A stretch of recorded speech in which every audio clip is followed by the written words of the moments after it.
One thing we heard from the president last night, he said, he's talked about how he's not pushing a single-payer system, that no one in the United States is pushing a single-payer system, but he fails to take into account what the private market will do on its own. So the government institutes this kind of thing, and I used to work for insurance companies, and let me tell you, they will get out of this marketplace. If they can't make money, if they can't compete with a government plan, which they won't be able to, they will get out altogether, and they'll go find another way of making money, another business to get into that may not be insurance at all, which leaves us as Americans with fewer choices. Obama admitted this last night.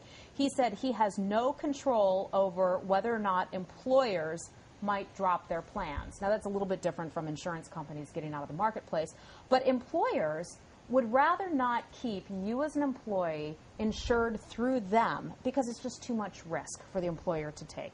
It's too much money for the employer to keep paying out insurance claims, to paying out insurance payments to Blue Cross Blue Shield. They would rather shift that risk entirely to the federal government if the federal government will do that.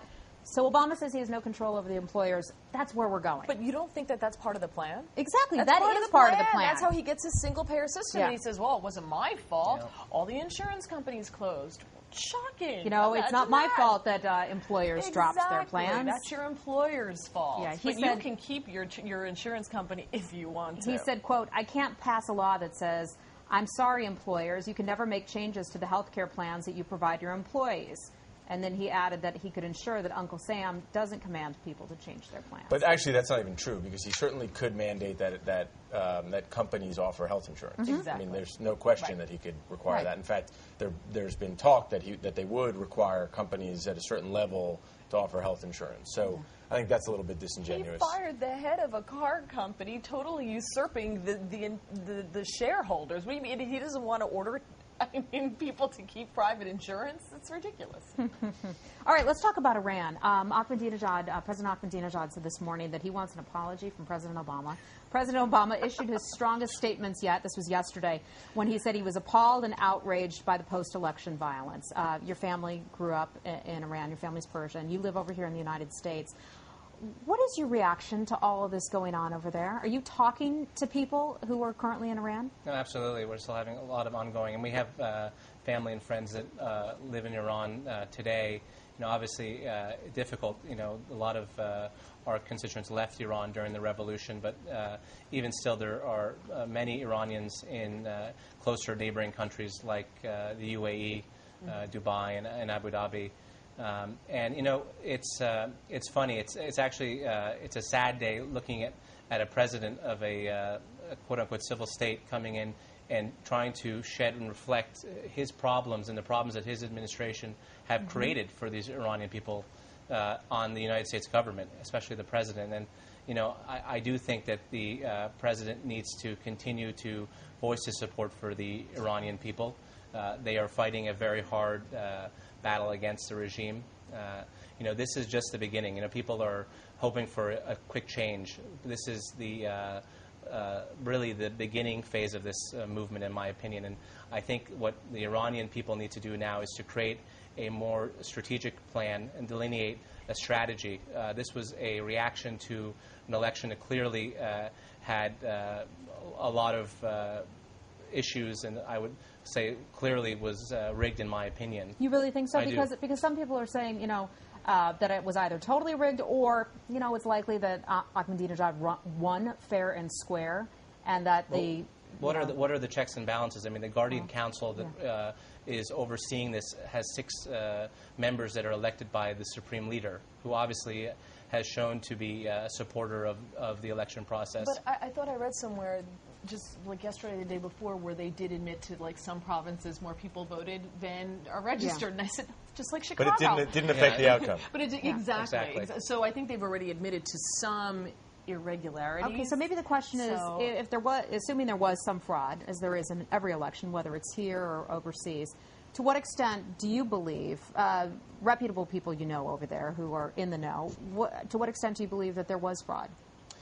I think that the clear understanding is that the people in Iran, as a majority, do feel that there was fraud. I think that the problem is, as you've seen the violence escalate, the flow of information basically being reduced, the government is showing themselves as being a dictatorship, and there is no real democracy in Iran, and that is quite clear. I mean, it's one thing, obviously being over here, and it's other being over there, and trying to get the message out. And it's actually very emotional to see images like Neda, who was assassinated, and other violence and brutality that we haven't even seen that's gone on there. And this is an administration that wants the U.S. to apologize for our actions in terms of voicing honest concern about what this regime is doing. And obviously there's grave concern throughout the region for the stability of the region. And let's go back to the whole discussion about the nuclear proliferation of Iran. I mean, for them to want us to go back to the drawing board with them and sit down and discuss Iran having nuclear energy, I don't know how you can have that conversation looking at what's going on. I mean, that entire thing seems to have been put on hold, at least as the conversation goes between our government and the government of Iran. But young people in particular, there seems to be a young people's revolution in a sense. Can the genie be put back in the bottle? I mean, the government can crack down on protesters all it wants, but can they truly stop them, or are we just seeing the beginning of something It's fuel bigger? for the fire. The joke that people make in terms of the first revolution in Iran was that it was the cassette tapes that were being smuggled within Iran through neighboring countries that were promoting the revolution against their former Shah. Now, obviously, with the advent of the internet, it's been this new revolution in terms of access to this viral campaign that's taking place. It is kind of promoting this. And I don't think this will stop. I think the Iranian people have woken up. I mean, one thing that people have to recognize is that over 70% of the population in Iran is under the age of 30. Yeah. They don't remember Iran in the 70s and 60s being a true leader in the region. I mean, a country that supported and recognized Israel, was the main opponent of the Taliban in Afghanistan. Of course, that regime had its faults, and the people obviously voiced those concerns. This current administration in power has not done anything in this past 30 years to correct what the people wanted at that point in time. Correct me if I'm wrong, but in the 70s and the 60s and the 50s, it was a very modern society. Women went to college, they were educated, they had careers, they wore mini skirts, which is very telling in that region of the world. Things were very different than they are today, where you have high inflation and unemployment. I think unemployment in Tehran almost 30% in terms of the country. Yeah, it's huge. So the country is very different today than it was. Well, unemployment has risen even since 2005 under the current president's reign about 6.5%. Where the inflation rising at about 11%. It's staggering. Where are then the older people who experienced that great time in Iran and speaking out and saying, hey, wait a minute, we need to get back to where we were decades ago?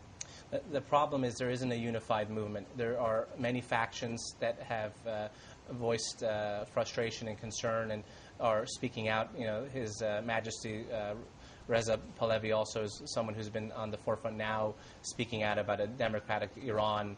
Also, giving support to Mr. Mousavi.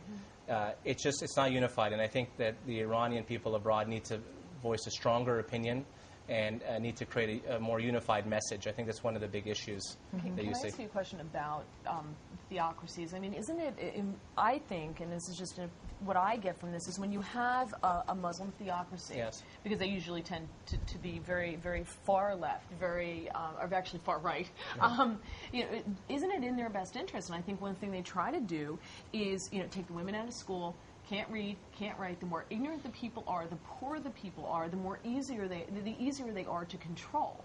And so when you see these Muslim theocracies, that seems to be their modus operandi. Make the people weak, and then eventually the protests stop. They get used to the government. They get comfortable with the government telling them how to do everything, totally dependent on the government, and everything comes from God. Yeah. So they're very easy to control. Is that how you see it? I think you have to look at it in terms of a dictatorship. I mean, I think that the role of theocratic leadership has another major influence, which is taking religion, which will affect the lower class that are more spiritual. But it comes from God, and that's a fine balance. I think.